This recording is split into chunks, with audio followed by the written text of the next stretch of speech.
We decide sometimes to look the other way. Sarah was a gifted young adult in the congregation. She was smart and funny and passionate and beautiful. She was a favorite among us, and yet somehow we were looking the other way when she just wasn't around anymore. Later, some of us heard that she was living on the street. She was selling her beautiful body for the money to buy the drugs to which she was now so desperately addicted. What was experimentation for her peers lost her high school years, and her young adult launching. And we sometimes decide to face it alone. When her husband started using drugs, Carol stopped coming to church. She told me she felt almost like she was going crazy. She was angry all the time, she was disillusioned, she was exhausted, and she said that she didn't think she was really good company, so she just thought she would stay home. How many of us make that choice when things aren't going well? Because, why would you want to come to church when things aren't going well? You might get help or support. But she didn't want to do that. She didn't want anyone to ask her that awkward question about how Jerry was doing. And she didn't know if she could sit through the service without crying, because that tears are not allowed in a worship service. She didn't come one time, and then another, and then another, and then the walls of her constrained life just squeezed tighter and tighter until, as she said, sometimes she just felt like she was going crazy. We think we can outsmart it. My father was an alcoholic who died because of alcohol-related dementia that literally shrunk his brain. And yet, as a young adult, I never thought about exploring the resources of groups such as Adult Children of Alcoholics. No, I thought that I was a little too maybe smart for that. I figured I could outthink it, out-research it, and it was true that I was fortunate in that I clearly didn't carry the specific gene in myself to have that horrible disease. I thought perhaps I could just be a really religious person, and that would be enough. But when my son, who is an addict and an alcoholic, developed the disease, I ran him through all kinds of programs. Doctors and social workers and psychologists ran them. And I did think for a little while and suggested to him even that he look at 12-step or self-help programs, but he wasn't interested, and I wasn't sure if they would be friendly to a young Unitarian Universalist, so we just didn't bother. Sometimes we think the spiritual part is bogus. So many times people come to me and they say, I have this addiction, or this person that I love more than anyone in the world has this addiction. But I wish I believed in God, because then I might be able to get some help. As if being agnostic or atheist means that one is immune to the healing benefits of attention, to a different kind of mindfulness or humility.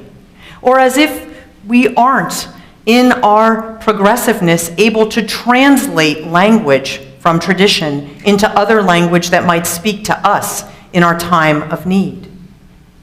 And so, we turn away from the resources that help so many who are sick with the disease of addiction or not. I need to tell you, my friends, that we as a nation are facing an epidemic of addiction. There was a report last summer which informed us that the rate of alcoholism in our nation has risen 49% in just 11 years. 1 in 10 deaths in people over 20 today is alcohol-related. 1 in 10. The New Yorker magazine has been publishing a fairly amazing series of articles about the opioid epidemic, which was referred to in our chalice lighting, and says that the National Survey of Drug Use and Health has found that 97.5 million Americans misused prescription pain pills in just 1 year, 2015. Drug overdose deaths have tripled since 2000, And now Opioid abuse alone is taking about 125 lives a day in our nation, a day. In many, many states, in just a matter of weeks, death through these causes has jumped to the #1 killer of people, the #1 cause of death from one month to the next. We have a crisis. And larger than that as well, we have an addiction culture. We binge buy, we binge watch, we binge numb. And we really are not able to be mindful. This may all sound hopeless, and yet the truth is we cannot afford to be hopeless, because hope is one of the things that we need to overcome this. We need to be the ones who don't turn away, who understand that this is illness, and that health is health, and that we need to be communities that point people towards the resources that they need for health. The fact is that many do recover, not only from battles with drug addiction or alcoholism, but also with sex addictions, food addictions, gambling addictions, work addictions, and others. In this world today, really, truly, not many of us need less mindfulness or less community. And as I've unpacked and learned more about this whole world of addiction out of necessity, I have revealed one thing that's been puzzling to me for years, which is why all of a sudden zombies became the cultural icon of our time. But when you think about it, it kind of makes sense. We need to be the places here, places like this, need to be the places where spiritual commitments can be made and discussed openly without people mocking them or saying that they are not intellectual. Religious communities are essential because they can play an important part if and only if we do decide to talk about it, to not look away, to understand that healing and hope in community and not isolation is the cure. And if we understand that we, here in our tradition, have a powerful, powerful frame for spiritual support. You know, it's important for me to make an I statement about these epidemics, and I suspect it is important for many of you as well. People have said to me, why are you being public about your son's addiction issues? And here is why. Because I talk to so many of you who I know quietly say a word to me about what you're struggling with, but don't feel comfortable telling your other beloved members in your church community, and I know you need support. It is important for us to understand that hope is an active process in countering these trends. And you know, it's important to do this because this new epidemic is touching people across all classes and races. And while some have observed that we seem to be having a slightly different reaction than we did, for example, to the crack epidemic, which affected mostly Black communities, I share that concern, but for a different reason. At the height of that epidemic, I had jobs that brought me into communities of all different sorts.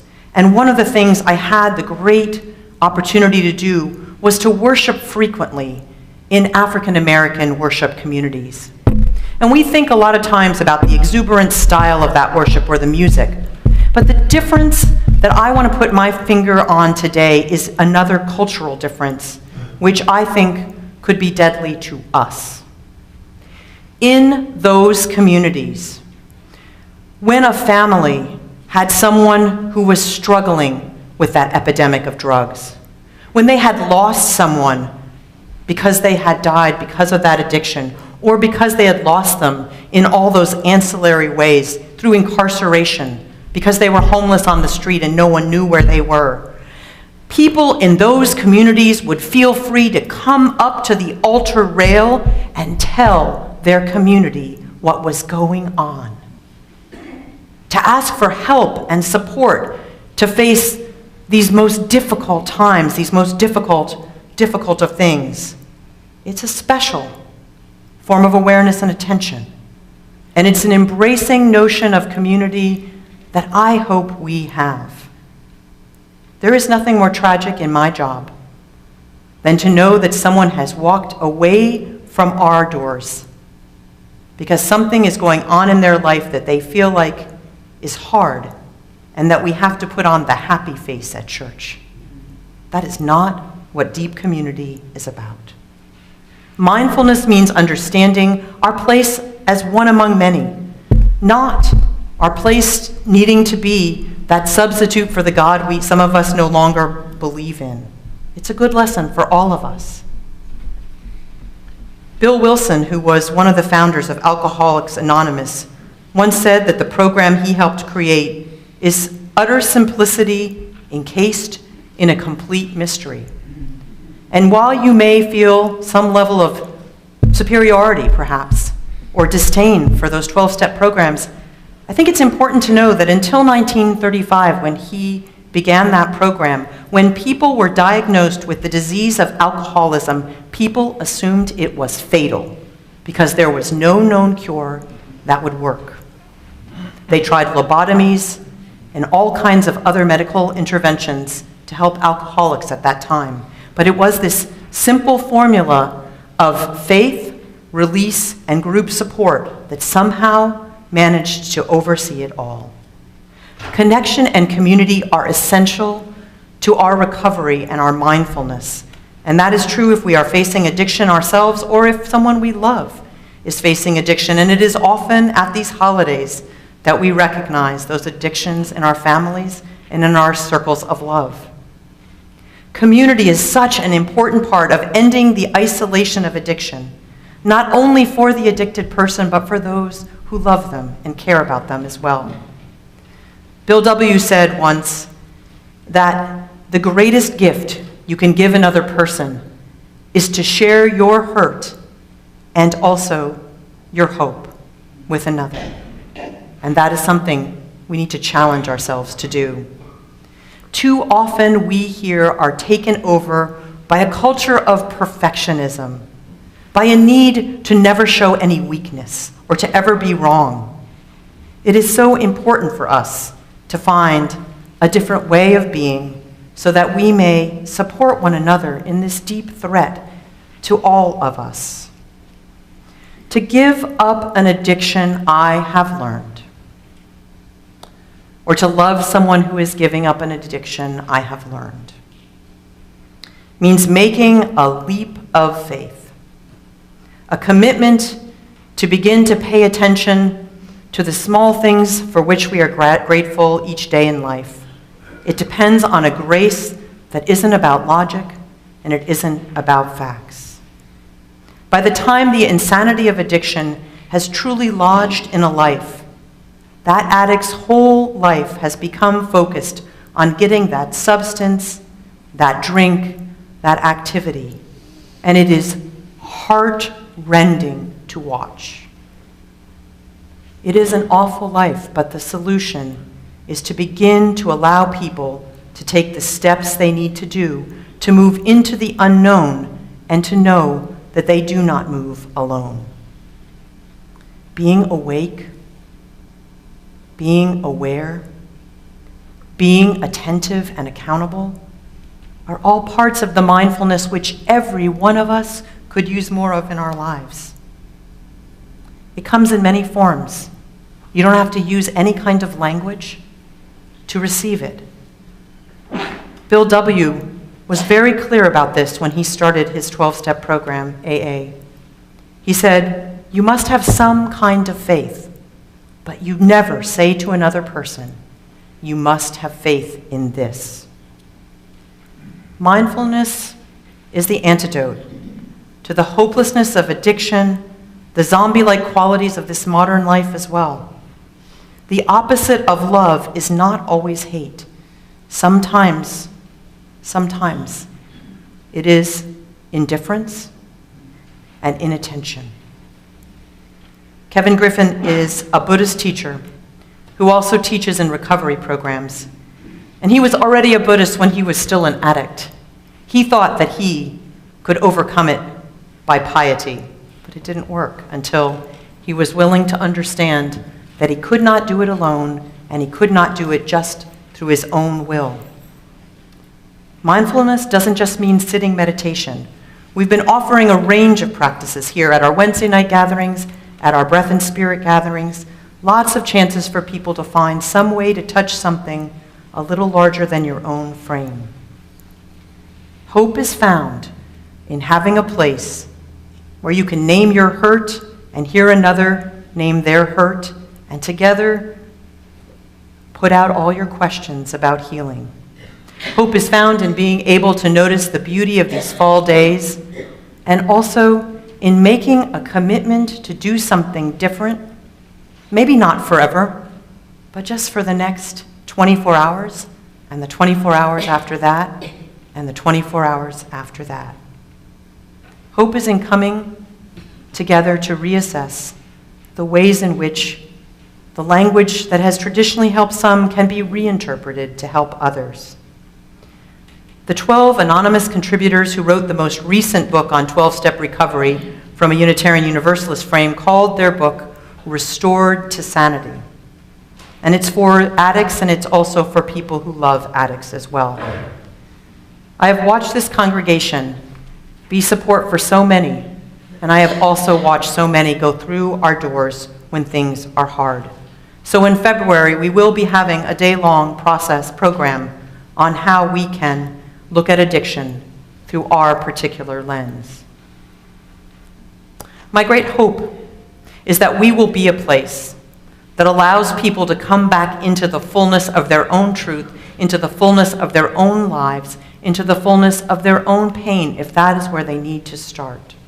That we can let go of the perfectionism that says that that crack, which is in all of us, which is where the light gets in, is the one thing we shouldn't talk about in church. Where we cultivate mindfulness for ourselves and for each other, so that our life flows on in the endless song of true and deep community.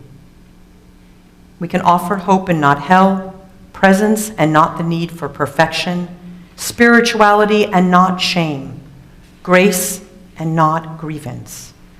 We can be the ones who affirm for each other each week that every one of us is a little chipped and marred by life, but that there is some amazing larger truth found in what we can discover in community, together. We are each for one another.